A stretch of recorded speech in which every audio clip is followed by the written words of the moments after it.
Assalamualaikum warahmatullahi wabarakatuh. Kembali lagi kita di Yurihan Channel guys. Apa kabarnya guys? Semoga kita semua selalu dalam lindungan Allah Subhanahu wa Ta'ala ya guys. Dimurahkan rezekinya, dimudahkan segala urusannya. Yang lagi sakit, semoga segera diangkat segala penyakitnya ya guys. Semoga kita menjadi orang yang selalu bersyukur atas apa yang telah Allah beri pada kita guys. Tetap bersyukur dengan apa yang kita miliki, dan apa yang kita jalani sekarang ini guys. Karena itu semua titipan dari Allah, dan itu semua ujian dari Allah pada setiap hambanya guys. Jom, kita lanjutin lagi kisah surga yang terbagi ini, sama-sama guys.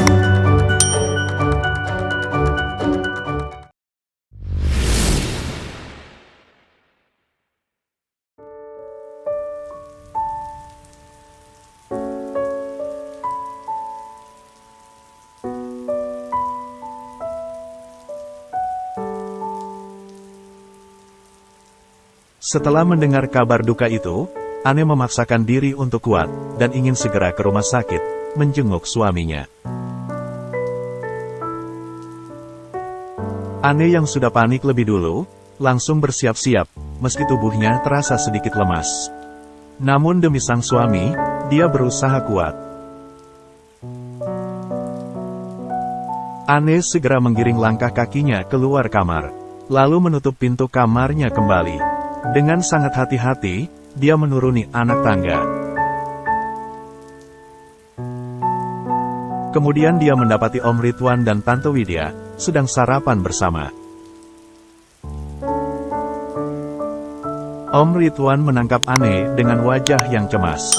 Dan Ane pun menghampiri keduanya untuk segera pamit pulang.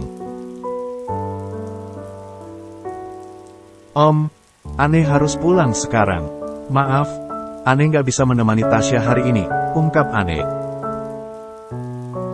Tunggu, kamu tergesa-gesa seperti itu, memangnya kenapa? Bukannya Hafiz yang akan menjemput kamu? Tanya Om Ridwan serius. Enggak Om, justru itu, karena Mas Hafiz nggak bisa menjemput. Jadi aku yang pulang naik taksi Om. Kenapa? Apa Hafiz marah kamu nginap lama-lama di sini? Telisik Om Ridwan. Sedangkan Tante Widya hanya diam seperti tak acuh, sambil terus menikmati sarapannya. Bukan begitu Om, tapi karena tadi sewaktu nelpon Abi, kata Abi, Mas Hafiz lagi di rumah sakit, dan Abi juga nggak bilang kenapa, jelas Ane pada Om Ridwan. Ya udah, kalau begitu bareng Om aja, biar Om yang anterin kamu. Hah, rela buru-buru sarapan? Bahkan nggak dihabisin demi nganterin ponakannya. Hebat bener kamu nih, tapi nggak akan lama, monolog Tante Widya sambil tersenyum licik. Ma, Papa pergi ya?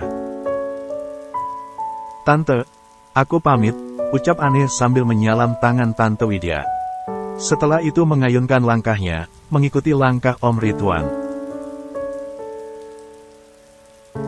Ane tak banyak bicara sepanjang perjalanan, hatinya masih diselimuti rasa cemas. Bawa tenang, istighfar. Mudah-mudahan Hafiz nggak kenapa-napa. Yang harus kamu jaga adalah bayi dalam perut kamu, tutur Om Ridwan mengingatkan Ane. Ane langsung banyak-banyak istighfar. Makasih ya Om, udah mengingatkan Ane, tukas Ane. Iya, sekarang kamu mau diantar ke rumah sakit atau ke rumah kamu? Tanya Om Ridwan. Ke rumah aja dulu Om, karena tadi Abi juga nggak tahu ke rumah sakit mana, jadi masih belum jelas. Oh, kamu kasih tahu arah jalannya ya? Ane pun menganggukkan kepalanya pelan. Akhirnya setelah beberapa menit, Om Ridwan sampai juga mengantarkan Ane ke rumahnya. Om, mampir dulu yuk, ajak Ane. Lain waktu Om pasti kemari sama tante kamu dan juga Tasya. Sekarang Om harus segera ke kantor, karena Om mau meeting. Oh, sekali lagi makasih banyak ya Om. Om hati-hati, ucap Ane sebelum ia turun dari mobil. Ya udah, Om pamit ya. Lalu Om Ridwan memutarkan mobilnya dan segera berlalu dari hadapan Ane. Ane dengan segera melangkahkan kakinya masuk ke dalam rumah. Setelah masuk, Ane kembali mencoba menelepon Hafiz, karena masih merasa khawatir.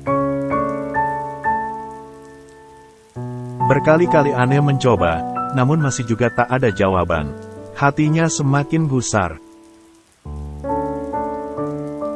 Ya Allah, sebenarnya apa yang telah terjadi pada suami hamba?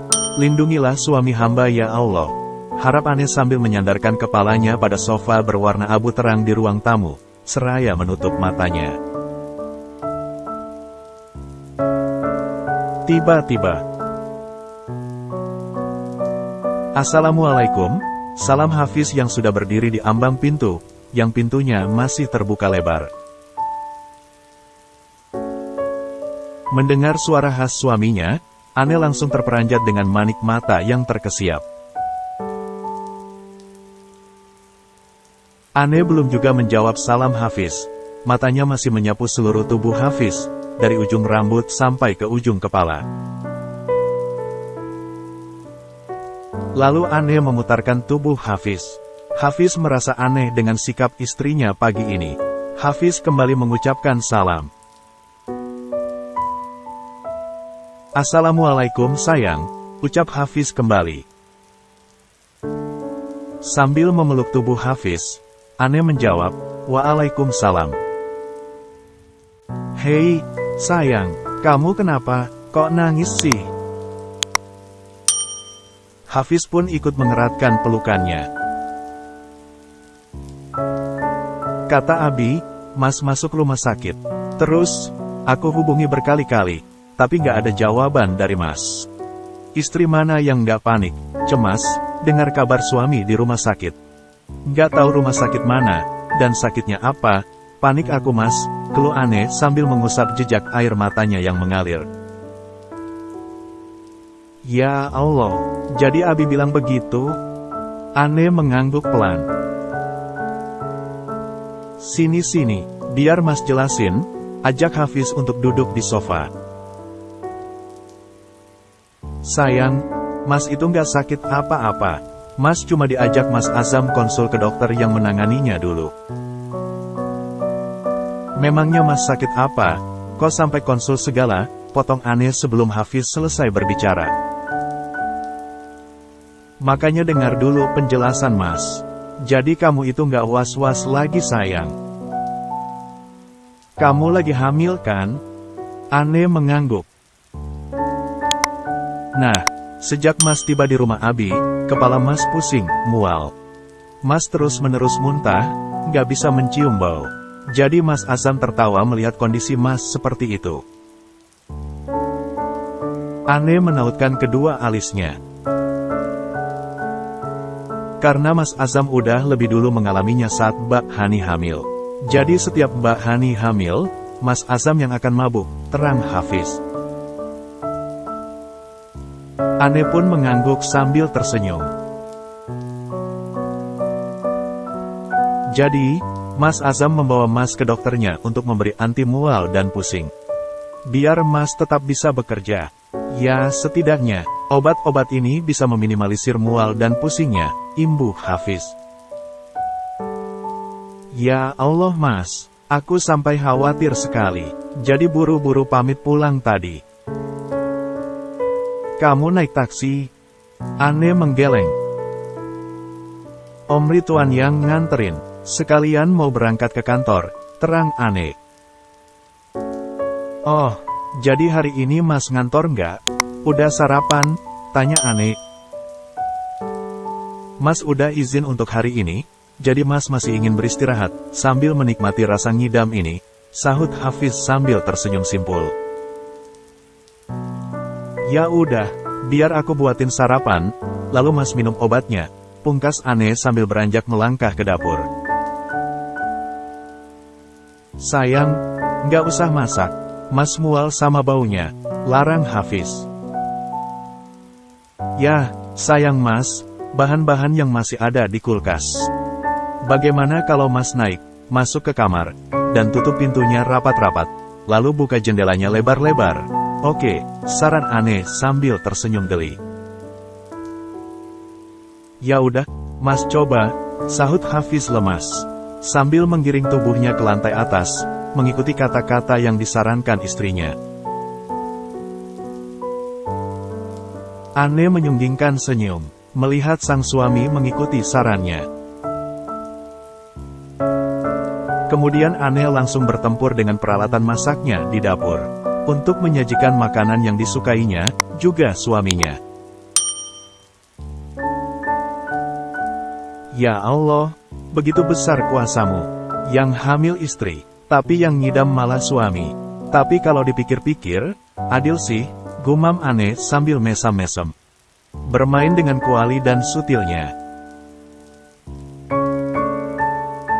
1 jam kemudian, Aneh telah selesai di medan tempur, dan menata lauk pauk yang sudah dimasaknya, di atas meja.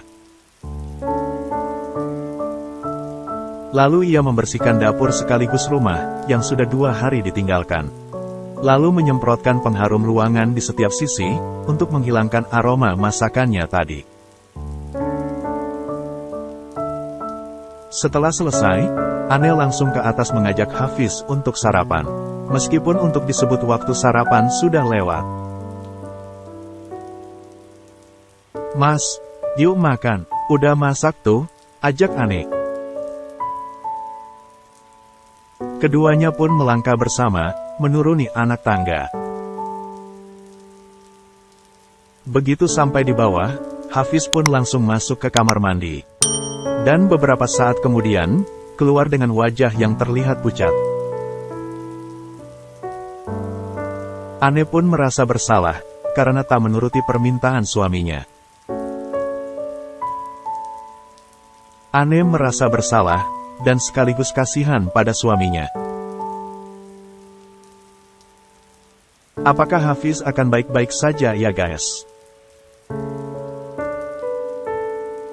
Jom, kita tunggu keseruan Hafiz ngidam, dalam kisah surga yang terbagi, pada bab selanjutnya, di Yurihan Channel guys.